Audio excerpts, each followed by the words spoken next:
ธรรมะตราอันมีหัวข้อชื่อว่าแสงกึ่งเมืองข้อไว้เมื่อวันที่11เดือนออกาศปี2523ปีพุทธศาสนา2-5ปาก66ว่าตีวัดอนัตตาวิปัสสนากรรมฐานหนองเขียวเวียงตะขี้เหล็กเมืองไตปอดออกคง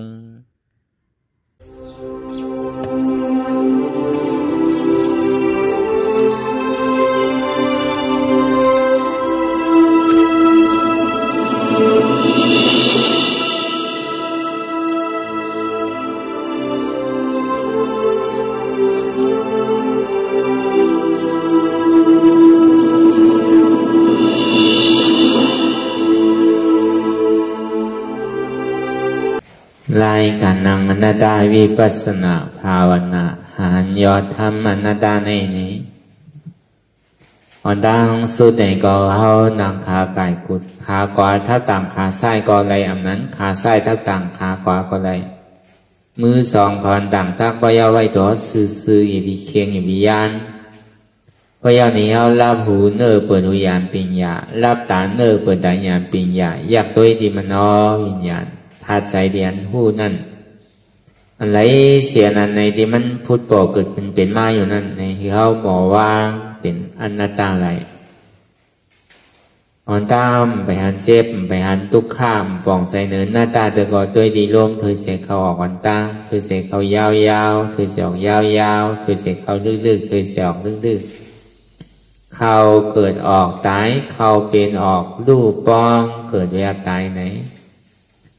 แต่ว่าด้วยหลอกๆร้ายๆในเรามีญาณตั้งหันซื้อใจญาณตั้งวนซื้อใจหันเฉพาะที่มันอู้เปิงไรในเอาตั้งแต่ที่โกต่อไปติมแน่มีอะไรฟ้องที่ว่าเป็นเฮามีเฮาเตียนเฮาอู้เปิงพ้องมันใดนั่นป้นปีป้นเดินป้นวันป้นขิงขาข้าวยามมาต่อถึงมือเดียวใครเท่าก็เท่ามาดิใครเป็นก็เป็นมาดิใครตายก็ติ่มป้นอะไรนั่นก็ตีเลยตายกันเสียงจังว่าไอ้ขิงขาข้าวยามอันเฮาตึกมีอายุอาศักดิ์ใส่ใจอยู่แน่ไหน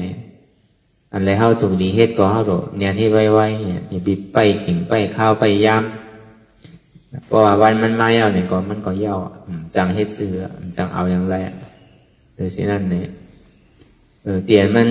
มีอยู่ปัจจุบันพองยามเหลียวไหนมันยังตึกไปตายเด้อยังตึกมีลมเคยใจเขาออกอยู่ยังได้ว่าตามดีปวนมาวันหนึ่งแล้ว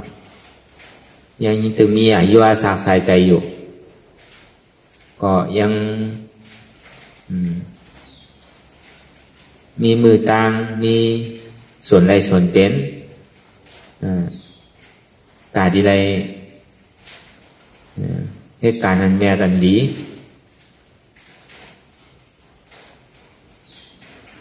ต้องว่าอย่าดื้อขิงขาข้าวยามนั่นป้นกันหลอกลายมันเข้านั่ง2 ชั่วโมงในก็อย่าดื้อมันป้นกว่าหลอกลายนี่เขามีหยาดตั้งแต่หงเอาปึ้งมันนี่แหละอันหมันเมียนนั่นว่าอันหมันเมียนนั่นในเคิงอันที่คือจอมมาไว้เสียลองตั้งหันหมันแม่ในวนหมันแม่ในอันนี้ลำลองหรือวนเสียงในเราการน้ำมันตั้งเสียงเนี่ยมันเป็นอาจองสุขาหรืออาโจสุขาลองตั้งหันหมันแม่ในวนหมันแม่นั่นลองตั้งหันพี่ในวนพี่ในมันเป็นอาจองทุกขาหรืออาโจทุกขามันเป็นเหตุทุกขาหรือผลทุกขาก็เร็วพอลองตั้งหันพี่วนพี่นั่นในห้องว่า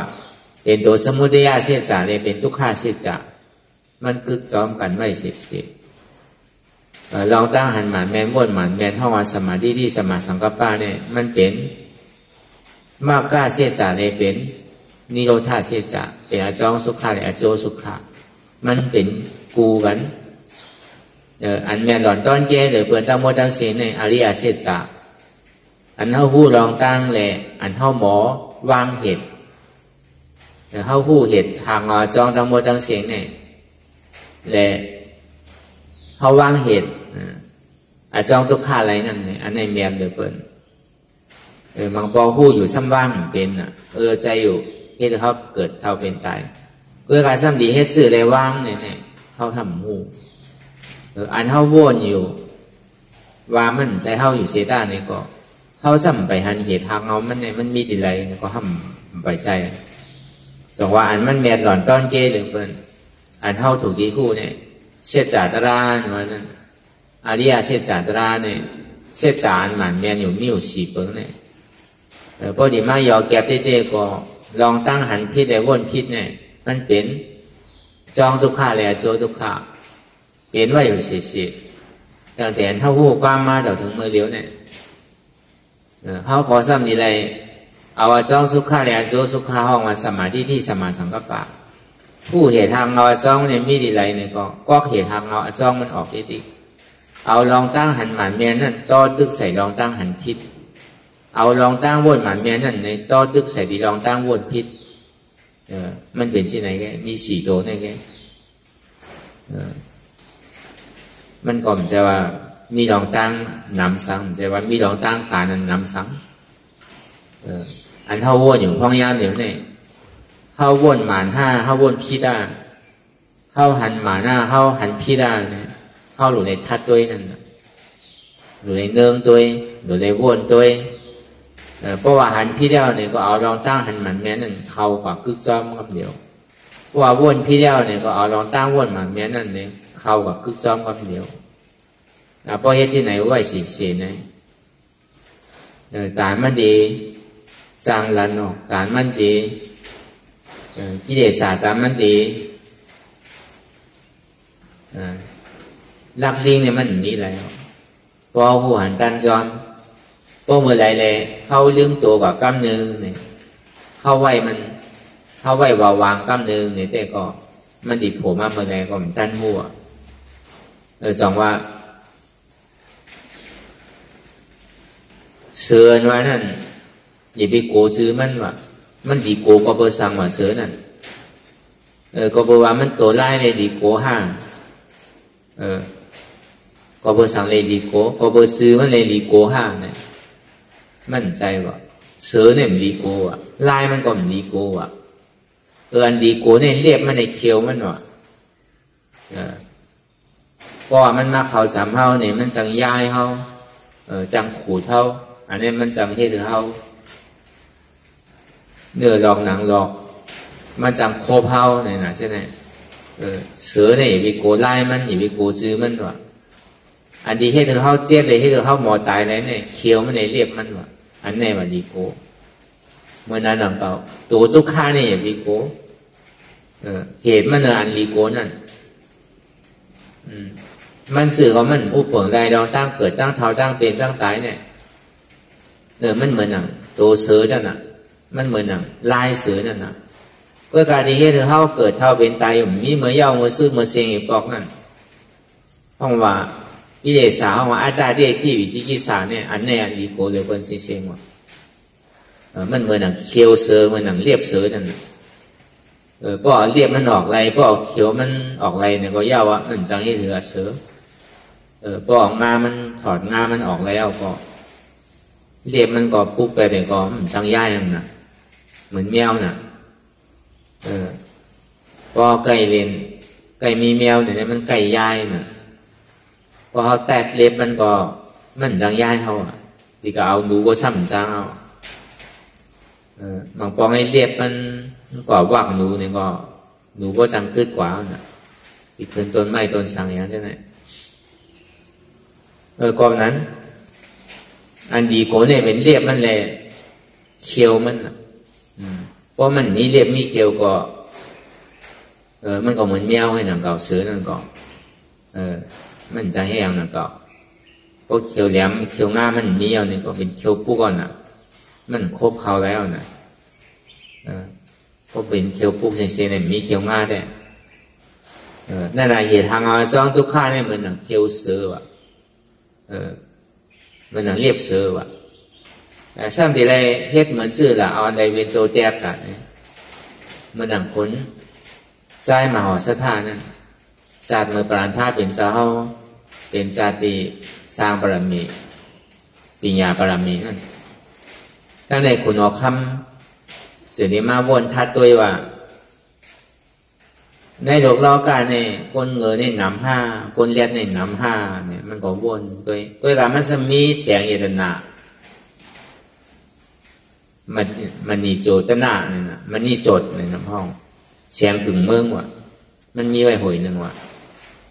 เงาแรงมันในเฮือน่ะก็กลางขึ้นงอเฮือน่ะว่ะเงาแรงเสียงนั่นมันจะดีเอาก้อนตั้งใส่มันในเลยเอากระเสริงไว้ทีใดทีหนึ่ง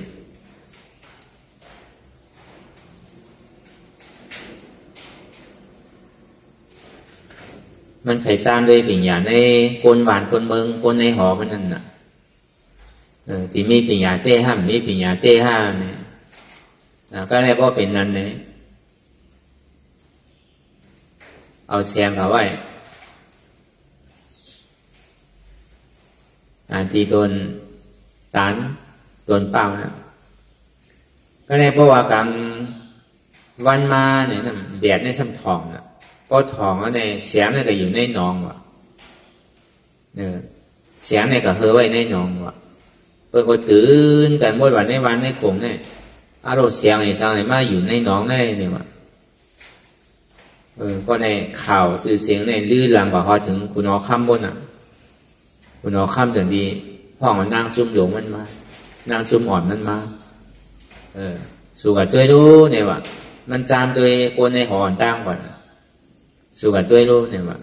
เพราะว่าเสียงมีในหนองว่ะมีเต็มมีเตะสู่กับตัวรู้เนี่ยว่ะเขาก็อ่อนกันกว่าหลีตัวเนี่ยกว่าหันในหนองเตะว่าเสียงเนี่ยถึงปอกมาในอารมณ์เปรีอาเมเนี่ยว่ะบอกขึ้นมามันเราถึงพระเบิดมาเราถึงคุณน้อค่ำมีเตะเขามีในหนองมีในหนองหนองใจเขาเนี่ยว่ะดีอ่ะว่ะก็ในมันจะนี้มีอามาตย์สี่ก้อว่ะเขาก็ว่าเขาเลียดอยู่นั่นน่ะเขาว่าเขาเลียดเขาเชี่ยว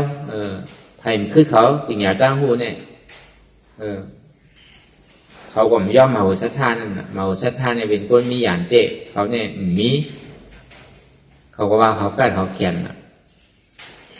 เพราะนั้นก็คุณเอาข้ามให้ใจเขามือว่าสูสีก็อามาตย์เก่าสีก็อามาตย์ลงสีก็ว่าตัวรูปนี้มีเสียงในหนองนั่นเนี่ยก็เขากับตัวก็กะหันมีเตะเนี่ยเนี่ยบอกมาไวสาคุณเอาข้ามมามีเขาเพราะนั้นหลีเพราะมีก็เพราะว่าสุ่มไล่เสียงหัวนั่นมาในส่วนปีปอกมากว่าอีกเข้ามาในหอว่าอานาสูในเขาดิเอาออกเสียงเนี่ยว่าเพราะสุ่มไล่มาเนี่ยว่าไม่เนี่ยกำในเขาดิเฮ็ดซื้อมันจางอยากสร้างเนี่ยว่ะกับห้องเอาโก้นั่นหมอลุยนำว่ะในเมืองเขานั่นเปล่าสอกันเนี่ยเอาก้นหมอลุยนำลุยหาเสียงว่ะก็ได้พอลุยกว่าลุยมาในนำในมันขุนนั่นน่ะก้นนำขุนแล้วในเสียงทำหายไปว่ะในเฮ็ดที่ไหนที่ว่ะมันว่าผีมันเคยปัญโยเนี่ยว่ะเขาก็ในคานกันมาเนี่ยเพื่อนไหนหนึ่งก้อนเนี่ยก็เป็นป้อยเป็นล่ามม้วนว่าอันกาหาเสียงเนี่ยเป็นเฮ็ดเวเหตุการเนี่ยใจเป็นขามอ่ะเนี่ยเพราะว่าขามก็นำเสียงเอาเนี่ยครับเสียงในหายไปว่ะเฮ็ดที่ไหนผมเป็นลายปอกว่ะมันก็จะดีวนพอเมืองเขาสีก้อนนั่นผีมันเคยปันนั่นเนี่ยว่าเช่นไหนวะก็เนี่ยกวนเมืองเนี่ยมันพ่อมันอ่ะว่ามันพ่อมาว่าเปียสันตาว่ะเหมือนเปียสันตามันเลี้ยวเนี่ยเนกลางไซนั่นน่ะอาโลพอเมืองหลวงสีก้อนเนี่ยเนียจ้าเขาน่ะเขาป่มได้อยู่ไรซ่อมจังเฮ็ดไทยเฮ็ดสวนเฮ็ดนะกลุ่มกับหาเชียงนั่นหาซื้อกลมไรจนมันเปียสันตาจนกันเนกลางไซในเมืองหมดเปลี่ยนสุกซักหมุนมอกับม้วนเอาเนกลางไซเนี่ยมันใจกาปานพ้องย้ำเดี๋ยวกาปานกุปปอกมีหนังเก่าอ่ะเพราะว่าขุนตะลาเนี่ย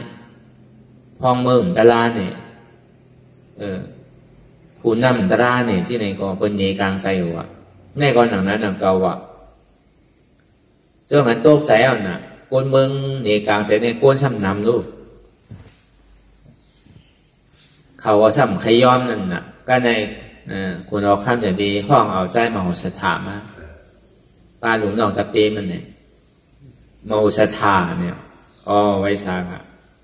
เมื่อเก่าเสียงนั้นเสียงนี้ไว้ในหนองนั่น เมื่อกับหามันออกเขาใจไผ่หาเขาตึงวันตึงเมื่อไผ่ก็หาอะไรเนี่ยว่าก็อะไรก็โมหาก็อะไรก็โมเอาในหอเนี่ยยาวปีหยาในสุดเอาเมียแต่นี่ก็เอามาอะไรนั่นเนี่ยว่าโดยเสียมือแกเนี่ยว่ากระจามด้วยรู้เนี่ยว่าโมสถานเนี่ยมาโหเนี่ยบอกว่าหลวงว่ะมาโหเนี่ยบอกว่าจื่อหลวงมันอ่ะ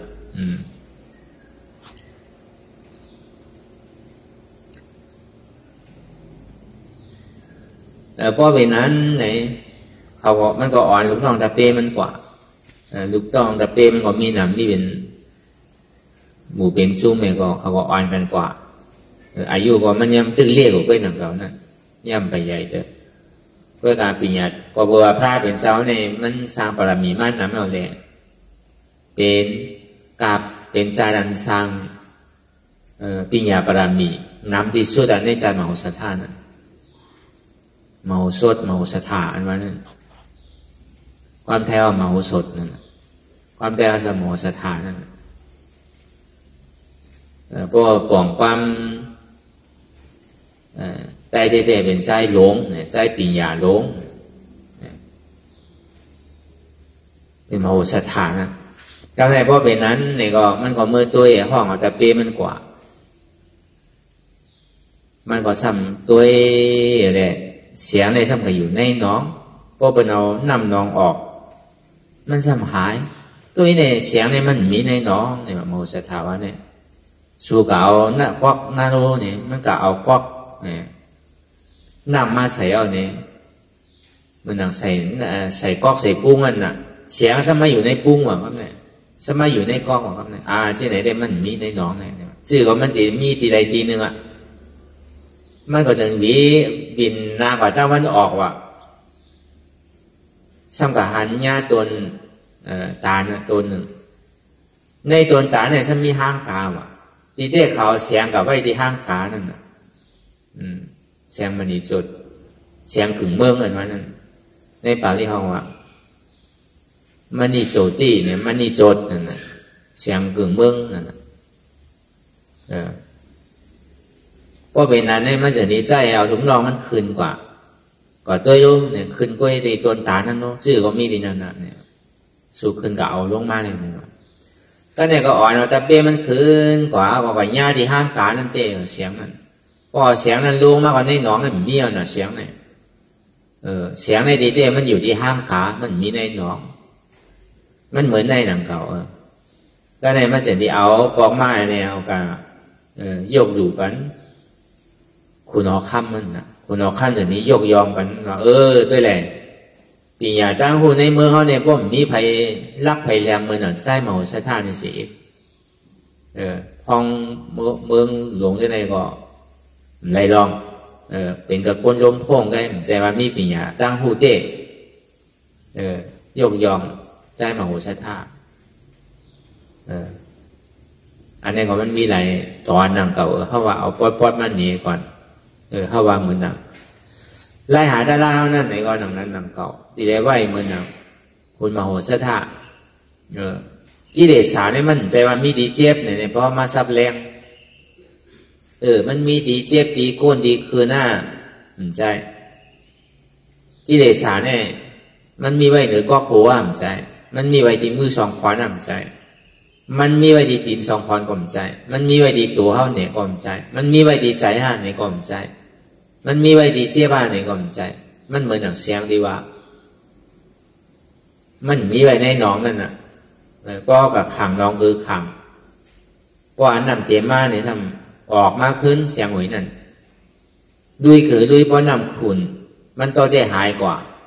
เพราะนำใช้นำออกมากขึ้นเนี่ยนะมันเหมือนอย่างนั้นน่ะบางเผ่าบางปองเนี่ยก็โดยตารางเนี่ยว่ามันเจ็บมันกดมันขึ้นมาเนี่ยเขาส่งกับหมายตารางดีเงินเนี่ยใครเจ็บมันหายพอเจ็บมันหายเนี่ยถามว่ามันดีทบตารางมันใจเหตุทางเอาจ้องทุกข้านี่มันใจว่ามีดีเจ็บมันใจว่ามีดีขาเนี่ยมันเลียนมาดีขาเลียนมาดีผาดตีนในโลกกิเลสขาเนี่ยมันใจสังว่ามันมีดีขาเนี่ยเขาเอาพระมิตรตัดเป็นเขาเยาะพอดีไรตารางเนี่ยขามตายอยู่มันมีดีขาน่ะตัดขาแปลก็ยาวเพราะมันมีแต่สังว่ามันมีที่ก็หูเนี่ยก็ตัดหูแปลก็ยาวเพราะดีไรตารางเนี่ย มันกึ่งตาเดียวมั่นใจเช่นนั้นเหตุทางเราจ้องเนี่ยมันลุกดีไหลมาเนี่ยมันลุกดีอันเมื่อนังแสงกึ่งเมืองเตียนอยู่ในห้างตาเลยมีไว้ตั้งมันออกเอาไพ่เพราะว่าตาวันสองขึ้นมาเอาก็เงามันเนี่ยจะนี้มาลงดีแต่มันเป็นเงามันแก่อันเจี๊ยบอันทุกข้าเนี่ยมันเป็นผลเป็นอาโจทุกข้าไงเหตุทางเงาจ้องเนี่ยมันมีดีแสงนั่นน่ะมีดีแสงนั่นน่ะจังว่าก็ใครหันเต้ๆเนี่ยเหตุทางเงาจ้องเนี่ยมันลุกดีไหลมากน่ะไว้ใจเมื่อหนังคุณสางซีว่ะปลายจ้างเขาจูงงาว่ะจะดีหันจ้างในพวกมันหายเอาเขาอยู่ในเถินในป่าในซึ้งเพราะว่ามันได้หายเอาในปลายมันป่นเลยว่ะไว้ก็ไว้ว่ะจ้างในตัวก็ใหญ่ว่ะดีให้ชื่อละก็ดีปลายมันหรือแดนเขาจูงมันว่ะพอแดนเขาจูงมันเนี่ยพวกกังหยับงามันแล้วก็มันจังให้เหลือจ้างพอวักงามันหักงามันเหลือเกินเย้าก็พอกับวักยางงามันเนี่ยอันเจี๊ยบหนาเหลือเกินเนี่ยเป็นจริงงามันว่ะมันก็คืดแปดก็เหนียวพวกกับวักไรแน่ปองว่าปลายจ้างเขาจูงงาเนี่ยนะพอเขาจูงงาเนี่ยมันดีเหยียบเขาตายพอเหยียบเขาตายเนี่ยก็มันดีเอางาแต้งกันเขาตายอ่ะพอเมื่อแล้วกว่าเหยียบอะไรเครื่องรางงามันเนี่ยก็มันก็สร้างคืดแปดอ่ะเมื่อหนังเจี๊ยบในหนังนั้นหนังก็อีบีโก้โดยด้วยดีเหตุที่ให้เขาเจี๊ยบนั่นน่ะแต่เมื่อหนังคุณสางซีเป็นเธอละพวกกลางมันยิงมาในถึงอันมาเตอร์ใส่สางซีนั่นอย่าไปโกกลางอย่าไปโกปืนอันเท่าโดดด้วยในปืนในปืนกลางเนี่ยมันดุดีไรมาเนี่ยดุดีกูมูเซอร์ดุดีโกนยิงเข้ามาเตอร์ที่ใส่แล้วพอเป็นนั้นนั่นดีไรสาวหาเหตุทางเอามันดุดีไรมามันเป็นไผ่เต้พอหาเย้าเนี่ยมันแรงเข้าชั่วเนี่ยแรงเข้ากับวักกันมันเพราะวักกันมันเนี่ยไรมันเย้าเนี่ยกาบมันตายไปแล้วเนี่ยก็มันติ่มให้เขาเจ็บปอสองทางกำไหนเขาก็ติ่มได้ตายย้อนมันทางเอาเนี่ยไว้ใจมันหนังคุณสางชีวะก็การกำนำอย่างไม่ไว้ใจมันหนังตัณหาวักเต้าหาเนี่ยเหมือนมาอ่ำพาลูกนั่นน่ะมันอย่าไปไว้ใจมันนั่นวะกำนำเนี่ยพอมันเจี๊ยบมันเสียมันคานใจน่ะเนี่ยมันทำกันนี่เจี๊ยบน่ะคานใจน่ะเนี่ยมันเหมือนหนังมาที่พอเราลูกวูดโหงว่ะลูกถ้าเป็นลูกที่ไม่วันติดเนยนั่นน่ะในมันทำเจียมหนูเอากล้องดูไปต่อยใส่หัวมันว่ะมันก็ตึงห้องมันตึงเจ็บใจน่ะเจ็บปวดเจ็บเสียงห้องก็พอออกนั่นน่ะใจลำหนักกับครบอ่ะเมื่อเห็นหรือเขาเจ็บเนี่ยครบกันเมื่อดีๆก่อนเนี่ยว่ะตึงครบกว่าตึงหวานว่ะก็ในห้ามดุห้าม